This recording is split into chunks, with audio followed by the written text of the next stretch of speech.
Hi, Tony Marie. Well, that's right. Some truly heartbreaking imagery coming out of these communities this afternoon as residents of Kingston, as well as the town of Small Point, Broad Cove, Blackhead, and Adams Cove were allowed to return after more than 3 weeks. Now, we won't be showing you any video footage this afternoon of any of the homes or specific items that were found in the rubble, just in case some of these residents haven't been able to make it back to their homes.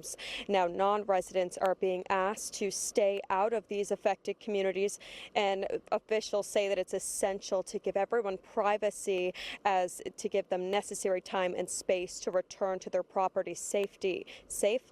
So the regional state of emergency has been lifted for all areas except for Western Bay, Ocrapick Cove, and areas south of the Northern Bay Brook in Northern Bay. Now, the province and Mental Health Services are establishing a mental health wildfire recovery team that will help residents impacted by this devastating wildfire. And some of those supports will be available in Conception Bay North over the next 6 months, as well as at the Harbour Grace Splash Center and the Salem Center in Small Point as well. So more than $800,000 has been allocated by the provincial government for this initiative. Now, tomorrow, the town of Small Point, Broad Cove, Blackhead, and Adams Cove will hold a media availability to discuss the impact of this wildfire and plans for its recovery. So those town councillors will hold a brief news conference tomorrow to explain the impact of the devastation as well as the next steps for the community.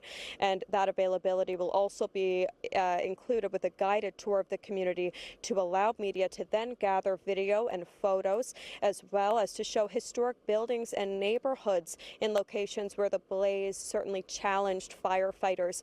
Now, in speaking with some community residents this afternoon, of course, we didn't want to ask anybody to go on camera today. Of course, emotions were extremely high. However, residents did show me items, including in the rubble, including items that have been in their families for a generation. One of those, a sewing machine. We could see burned out vehicles as well as ATVs, and some instances, of course, only the chimney left standing. So it's been certainly devastating, with nearly 200 homes burned to the ground in these communities. And as mentioned, there's still no word on when residents of Ocrapick Cove, Western Bay, and part of Northern Bay will be allowed to return to their homes, but we'll have more on this story tomorrow when the town council does give a guided tour of some of these communities.